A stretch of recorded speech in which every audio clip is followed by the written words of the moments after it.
Fala pessoal, é comum quando estudamos a antiguidade darmos uma ênfase maior para a Mesopotâmia, Egito ou mesmo a civilização clássica, Grécia, Roma. Também estudamos ali os judeus, fenícios e cretenses. E muitas vezes nos esquecemos de civilizações da antiguidade poderosíssimas que formaram grandes impérios. E principalmente na região da África e mais ainda na Ásia. Então hoje a aula é sobre os impérios da antiguidade, dos indianos, chineses e da Núbia na África. Você já ouviu falar em Núbia? Creio que não. Então vamos lá. Começando aqui com a civilização da Índia. O nome já vem de uma região chamada Rio Indo. Vários povos se juntaram ali ao lado desses rios, desenvolveram técnicas de irrigação parecida com a dos egípcios e mesopotâmicos, mais ou menos ali por volta de 7.000 anos antes de Cristo. E vejam que eles tinham cidades gigantescas, está aqui, né, às margens do rio Indo.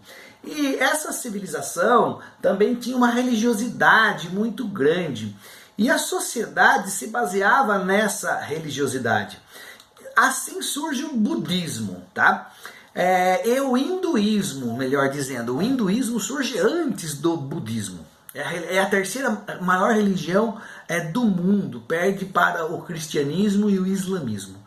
E os hindus acreditavam lá nos seus textos sagrados, e a sociedade humana, né, os homens, eles não eram iguais. Alguns tinham privilégios, outros nem tanto, e outros não tinham privilégios nenhum. Então essa é a sociedade de castas, é assim que se chama, sociedade de castas. Tá? Quem está aqui em cima são os brahmanes, são os sacerdotes. Depois você tem os guerreiros, os comerciantes, os operários, os trabalhadores em geral, e por fim os párias, também chamados de Dalits. Tive até uma novela na Rede Globo que falava muito dos Dalits. Se não me engano, é o Caminho das Índias, né? Minha esposa que assistia bastante essa novela.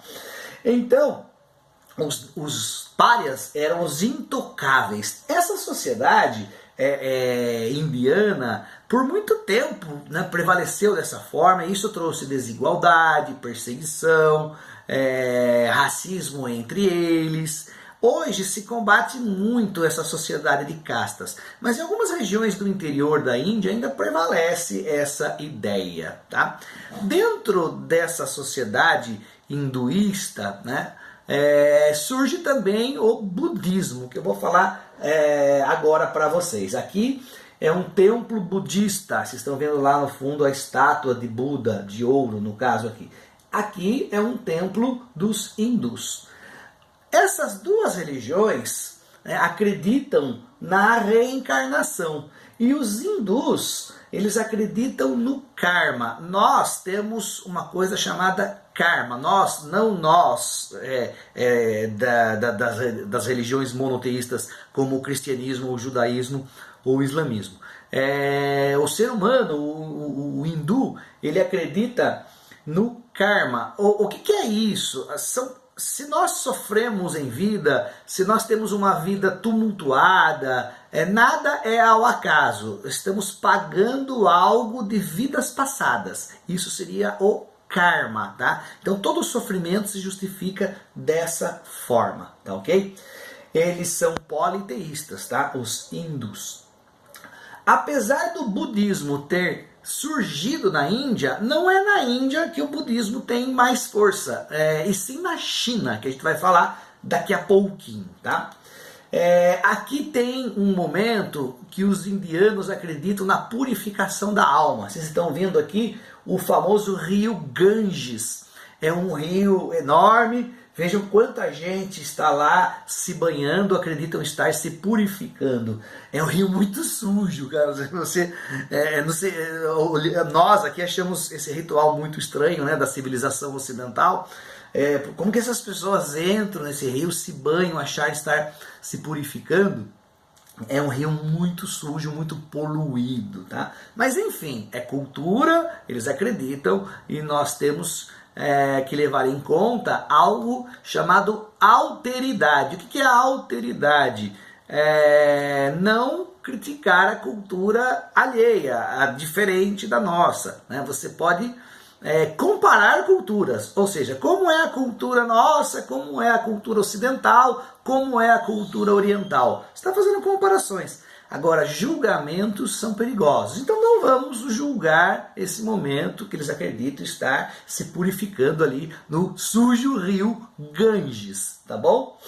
Bem, a vaca é o animal sagrado, né? É muito comum, eles não comem a carne de vaca, não tomam nem o leite da vaca. É muito comum no trânsito de Nova Delhi, por exemplo, que é Calicut, que são cidades com grande população, as pessoas terem que parar o carro, parar o ônibus para deixar a vaca passar. Ninguém pode fazer mal a esse animal sagrado, certo?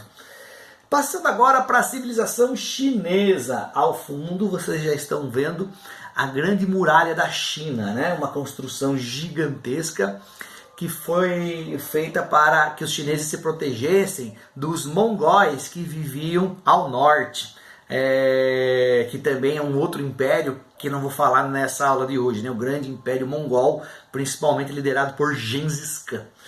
A civilização chinesa ela é muito antiga, ela também se desenvolveu ao longo de 2 rios, né? E principalmente o chamado Rio Amarelo. E deste local surgiram muitas invenções que chegaram aos nossos dias. Então, por exemplo, a bússola é uma invenção chinesa, o papel que utilizamos em nosso dia a dia é uma invenção chinesa, o ábaco, tá aqui, ó. É muito utilizado na matemática, e esse jogo que é o dominó, todo mundo já deve ter jogado dominó uma vez na vida, é também uma invenção chinesa, a pólvora e outras coisas mais. A China até o século, é uma cultura milenar, muito antiga, até o século XVI, um pouquinho antes da dominação europeia, detinha 70% do comércio mundial. Vejam que potência que foi a China na Idade Antiga, na Idade Média e até na Idade Moderna. Aí depois entra num período de decadência e hoje você vê a retomada da China como dominando a economia mundial pouco a pouco, certo? E de lá nós temos 3 religiões. O budismo, que não surgiu na China, como eu disse, sim na Índia, mas o taoísmo surgiu na China, e o confucionismo. Confúcio era um filósofo, e eu separei aqui 2 frases interessantes desse pensador. Há 3 métodos para ganhar sabedoria. Primeiro, por reflexão. Segundo, por imitação. E terceiro, por experiência, sendo que por reflexão é o mais nobre, por imitação é o mais fácil e por experiência é o mais amargo.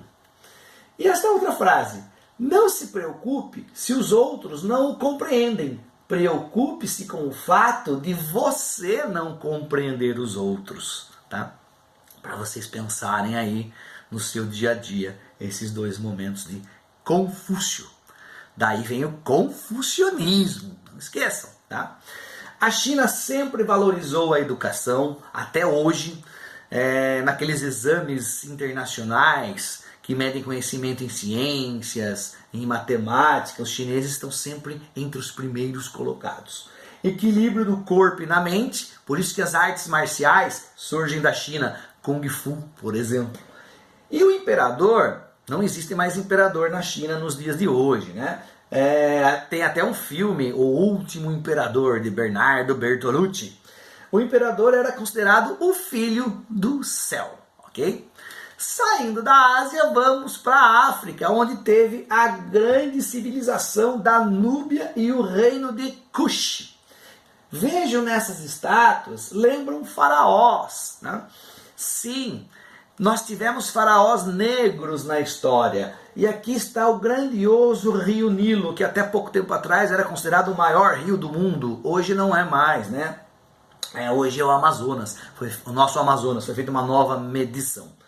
Pessoal, o Egito, ele foi dividido, quando estudamos, em Baixo Egito e Alto Egito. O Alto Egito é o início do Rio Nilo, portanto, lá no interior do continente da África. E o Baixo Egito é quando o Rio Nilo deságua no mar Mediterrâneo, certo? E esses faraós negros, eles se desenvolveram no Alto Egito, ou seja, lá perto da nascente, ok? E ali esse povo, né, que ficou conhecido também como essa terra, né, essa civilização, era a terra do ouro. E Amon era o principal deus, a principal divindade, assim como era no Baixo Egito. Esse reino poderosíssimo, ele segue essa religião e essa cultura até o século IV depois de Cristo. Ali, o reino de Ashum converte-se ao cristianismo, onde hoje está a região da Etiópia, ali, por exemplo, na África Oriental, ok? Mas foi uma civilização muito rica e poderosa, assim como a egípcia. A gente olha a África nos dias de hoje e vê aquela extrema pobreza, falta de tudo, né? Muita fome, miséria, AIDS, guerras tribais, guerras civis, etc.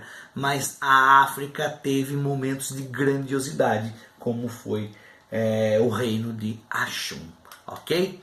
Gente, eu vou ficando por aqui. Façam seus estudos, façam suas leituras.